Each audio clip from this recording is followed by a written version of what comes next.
Hello friends, welcome to my channel Cooking and Beyond by Indu G. இன்னைக்கு நான் பாயசம் ஒன்று பண்ணியிருக்கேன். அது எப்படின்னா ஃபஸ்ட்டு பாயசம் சேமியா பாயசம்.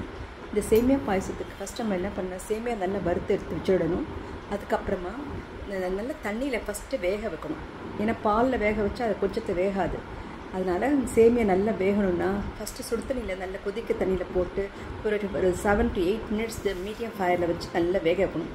அது நல்லா வெந்திருக்கான்னு நீங்கள் தொட்டு பார்க்கணும், அது உடையணும். அதுக்கப்புறமா நம்ம பால் சூடாக வச்சுருக்கணும்.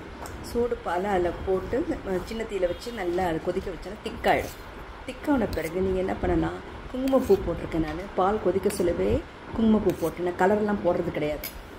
அதுக்கப்புறமா முந்திரி பருப்பு, திராட்சை, ஏலக்காய் இதெல்லாம் நான் நெய்யில் வறுத்து அதில் போட்டுட்டேன். அப்புறம் நான் பால் வந்து கொஞ்சம் திக்காக இருக்கிற பாலாக வாங்கியிருந்தேன். அதுக்கு ஒரு ருசியாக இருக்கும். உங்களுக்கு பால் தண்ணியாக இருக்குன்னா விட்டுக்கலாம், பரவாயில்ல.